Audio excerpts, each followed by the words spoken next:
জল কমাও।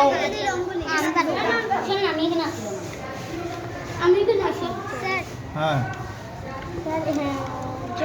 এগুলো ঘরে সবাই সামার ভ্যাকেশনে, ডিউরিং সামার ভ্যাকেশন তোমরা সবাই ঘরে এগুলা চার্ট পেপারের মধ্যে ট্রাই করবা।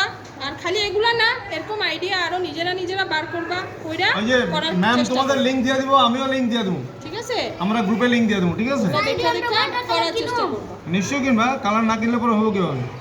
বেশি কিনতে লাগবে না, কয়েকটা এক দুইটা দুই কিনলে তিনজন একসঙ্গে থাকো যারা, তারা দুই তোমরা তিনজন একসাথে ভাগ করতে ভাগ করে পারবা, কিনবা। একসাথে এক জায়গায় বসে করতে পারবা। একটু সাইড দাও, একটু সাইড দাও।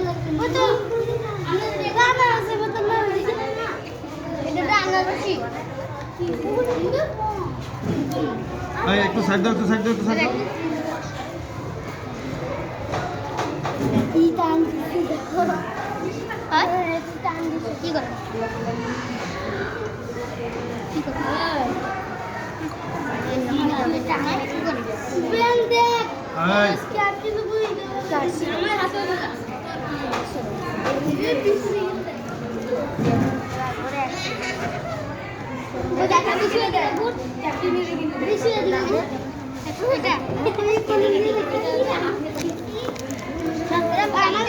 কাছে জল আছে, এটা একটু ধুয়ে দাও তো, বাইরে নিয়ে একটু ধুয়ে দাও। এটা না, আর এখানে দেখো চিকন এটা আছে। আচ্ছা, এই আমরা টুথব্রাশ কি করি, ফালাই দিই না? এই আমরা টুথব্রাশ কি করি, যখন আমরা ব্যবহার করা হয়ে যায় ফালাই দিই না? ওটা ফালাইবে না, রাখবা এটা, ওটা দিয়েও কাজ হবে আমাদের। ঢাকাইস না, ঢাকাইস না, ঢাকাইস না। এখন কি করুম দেখো, আনারসের উপরে কি থাকে, পাতা থাকে না? এই পাতাটা আমরা এই ব্রাশটা দিয়ে দিব, ঠিক আছে? এই ব্রাশটা দিয়ে আমরা উপরে এটা দেবো, ঠিক আছে? কিভাবে তুমি দেখো এটা। আচ্ছা, আনারস কি সবসময় যে একদম পুরো গোল হবে এরকম তো কোনো কথা নাই, হইতে লাগে গোল। আনারসও তার নিজের আকৃতি থাকে না?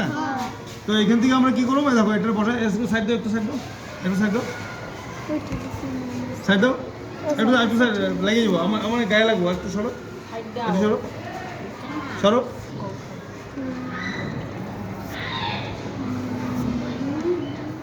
এটা মানে বেশি জল হয়ে গেছে না, এই জন্য এরকম হচ্ছে।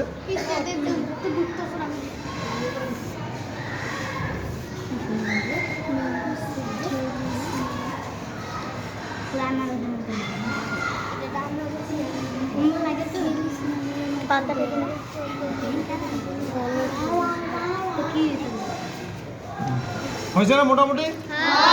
তাহলে আমরা দেখো একটা ফালানো জিনিস দিয়ে একটা মানে যে জিনিস